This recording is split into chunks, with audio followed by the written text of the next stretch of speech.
ఈ సందర్భంలో I just wanted to share with you a small story. రీసెంట్గా ఒక చిన్న స్టోరీ చదివాను నేను.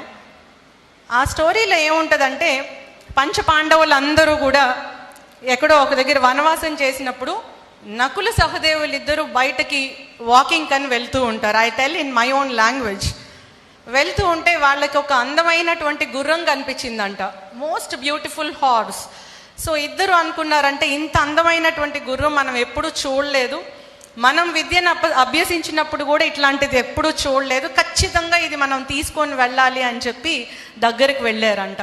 దగ్గరికి వెళ్ళిన తర్వాత దాని ఓనర్ అయినటువంటి వ్యక్తి షార్ట్ స్టేచర్డ్, అంత అందం కూడా ఏం లేదు, అపియరెన్స్ చూస్తే he is not economically rich also, very very simple man. So ఆయన అన్నాడంట, ఈ గుర్రాన్ని తీసుకోవడానికి వీల్లేదు అన్నాడంట. అరే మేమెవరో మీకు తెలుసా, పంచపాండవుల్లో ఇద్దరు మేము అంటే, అయినప్పటికీ కూడా మీకు ఇది కావాలి అంటే నేను అడిగేటటువంటి ప్రశ్నలకి సమాధానం చెప్పాలి అన్నాడంట. సరే ఓకే, ప్రశ్నలు ఏముంది, మేము చాలా జ్ఞానాన్ని సంపాదించాము, అడగండి అన్నాడంట. సో అతను అడిగాడు.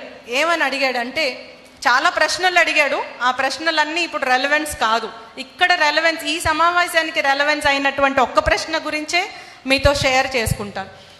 ఆయన అన్నాడంట, ఒక పెద్ద చెరువు ఉంది, ఆ చెరువు చుట్టూ 5-6 చిన్న చిన్న చెరువులు ఉన్నాయి, పాండ్స్ ఉన్నాయి, ఒక big lake and small small ponds అవన్నీ ఉన్నాయి. ఈ చెరువులో నీళ్లు తీస్తే ఆ 5-6 చెరువుల్ని నింపొచ్చు చిన్న చిన్నవి, కానీ 5-6 చెరువుల నీళ్లు తీసుకొస్తే ఈ పెద్ద చెరువుని నింపలేము. ఎందుకు అన్నాడంట. ఎందుకు అంటే, these people try to tell something, అది తవ్వడానికి ఇంత ఉంది, లేకపోతే నీళ్ళు ఇంకిపోతున్నాయి, అక్కడ సాయిల్ సరిగ్గా లేదు, వాళ్ళ జ్ఞానానికి వచ్చినంత వరకు వాళ్ళు చెప్పారు. కానీ అతను అన్నాడు, ఇదంతా తప్పు, ఇది కరెక్ట్ కాదు, మీకు ఈ గుర్రాన్ని ఇవ్వడం వీలు పడదు, వెళ్ళిపోమన్నాడు. సో ఏం చేయాలి, వెళ్ళడానికి మనసు ఒప్పట్లేదు, ఆ గుర్రాన్ని ఎట్టి పరిస్థితుల్లో తీసుకెళ్ళాలనుకున్నారు. అట్లానే చాలా డిలే అయిపోయింది. అయిపోయిన తర్వాత వాళ్ళ అన్నయ్య ఇంకొక ఆయన వచ్చాడు. పంచపాండవులు నకుల సహదేవులు కాకుండా ఇంకెవరు ఉంటారు, పెద్ద ఆయన అర్జునుడు. అర్జునుడు వచ్చేటప్పటికి వీళ్ళు అన్నారు, అర్జునుడు Savyasachi, he knows everything, he is most knowledgeable man, ఖచ్చితంగా ఆన్సర్ చెప్తాడు అన్నారు. సో ఇదే ప్రశ్న మళ్ళీ ఆయనకి వేస్తే ఆయన సమాధానాలు ఆయన చెప్పినప్పటికీ కూడా అది కరెక్ట్ కాదని తేలిపోయింది. ఆయనకన్నా పెద్ద ఆయన వచ్చాడు. ఎవరు? భీముడు. Thank you. ఆయన వచ్చాడు. ఆయన వచ్చేటప్పుడు వీళ్ళు ఏమనుకున్నారంటే, భీముడు ఆన్సర్ చేయకపోయినా 4 కొట్టన్నా తీసుకుంటాడు ఆ గుర్రాన్ని అనుకున్నారు. But however that was not possible. తర్వాత ధర్మరాజు వచ్చాడు.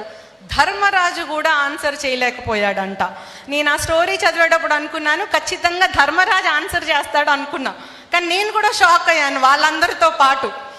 ఆ గుర్రాన్ని ఎవరైతే ఓనర్ ఉన్నాడో అతనితో పాటు, ఈ నకుల సహదేవులతో పాటు స్టోరీ చదువుతున్నటువంటి సరిత కూడా షాక్కి గురైంది. ఎందుకు అంటే, ఈవెన్ ధర్మరాజు కూడా ఆన్సర్ చేయలేకపోయాడు, దానికి సమాధానం చెప్పలేకపోయాడు.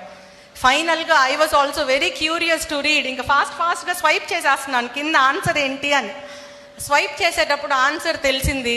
ఆన్సర్ చదివితే కంట్లో నీళ్ళు వచ్చాయి. ఆన్సర్ ఏంటంటే, ఆ పెద్ద చెరువు ఏంటంటే, అమ్మగారికి తెలిసి ఉంటుంది ఆన్సర్.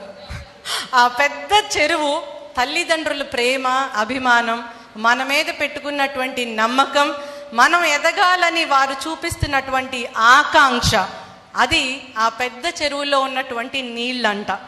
ఆ చుట్టూ ఉన్నటువంటి చిన్న చిన్న పిల్ల చెరువులు ఉన్నటువంటివి ఎవరు అంటే, మనందరం, మీరందరూ. మనం ఎంత కష్టపడినా ఆ ప్రేమకి ప్రతిఫలం ఇవ్వలేము. ఆ చెరువులో ఎన్ని నీళ్లున్నా ఆ నీళ్ళన్నిటినీ కలిపితే మళ్ళీ ఈ చెరువుకి సమానంగా కాలేదంట. అటువంటి ఉన్నతమైనటువంటి భగవత్ స్వరూపులు ఇక్కడ ఉన్నటువంటి తల్లిదండ్రులందరూ కూడా మరొక్కసారి మీ అందరికీ, నన్ను కన్నా నా తల్లిదండ్రులకి, ఇక్కడ ఉన్నటువంటి ఈ తల్లిదండ్రులందరికీ కూడా శిరస్సు వంచి నమస్కారం తెలియజేసుకుంటున్నాను.